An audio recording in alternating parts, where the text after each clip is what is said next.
नमस्कार भगिनींनो, स्वागत आहे तुम्हा सर्वांचं आपल्या KM इन्फॉर्मेशन या यूट्यूब चॅनलमध्ये। तर बघा, सध्या TCS कडून अंगणवाडी सुपरवायझर या पदाची पदभरती सुरू आहे। तर या पदभरतीमध्ये नद्या या टॉपिकवर बघा, महाराष्ट्रातून वाहणाऱ्या ज्या नद्या आहेत त्या नद्यावरील कशा पद्धतीने प्रश्न येत आहेत, कोणत्या नदी काठावरील शहरे, नदी काठावरील स्थळे हे सर्व सविस्तरपणे विचारले जात आहे प्रत्येक पेपरला। बघा, काल ज्या 3 शिफ्ट झाल्या 22 फेब्रुवारी रोजी, त्या दिवशी सुद्धा 3 शिफ्टमध्ये नदी काठावरील शहरे ही विचारण्यात आलेली होती आणि इथून पुढे येणाऱ्या प्रत्येक परीक्षेसाठी नदी आणि नदी काठावरील शहरे ही अत्यंत महत्त्वपूर्ण आहेत। त्यामुळे आपण या व्हिडिओच्या माध्यमातून हे सर्व जाणून घेणार आहोत। तर बघा, कालच्या पेपरमध्ये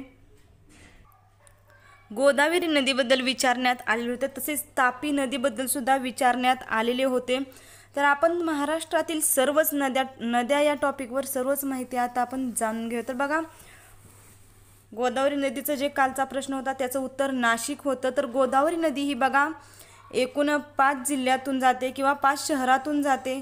ती शहरे या काठावरती वसलेली आहेत, ते तुम्ही सर्वांनी लक्षात ठेवा। बघा, गोदावरी नदी नाशिक, कोपरगाव, पैठण, गंगाखेड आणि नांदेड ही 5 जी शहरे आहेत ती गोदावरी नदीकाठी वसलेली आहेत।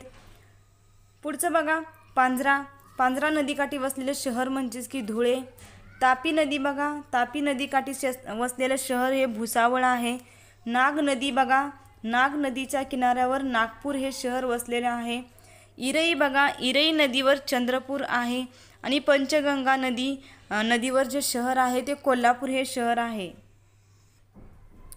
तर बघा, मुळा मुठा या नदीकाठी वसलेले शहर म्हणजे पुणे। भीमा, पंढरपूर। इंद्रायणी नदीवर देहू आणि आळंदी।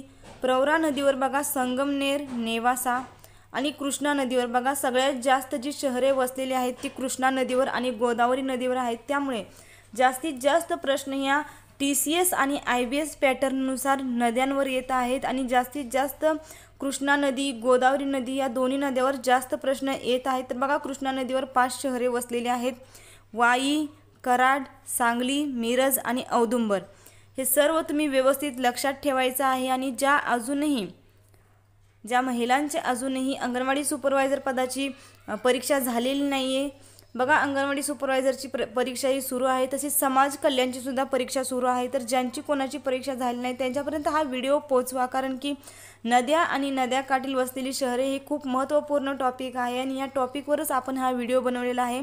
आणि तुम्हाला हा व्हिडिओ आवडत असेल तर व्हिडिओसाठी एक लाईक नक्कीच करा आणि अशाच इन्फॉर्मेशनसाठी तुम्ही आजच आपल्या KM इन्फॉर्मेशन या यूट्यूब चॅनलला सबस्क्राईब करा।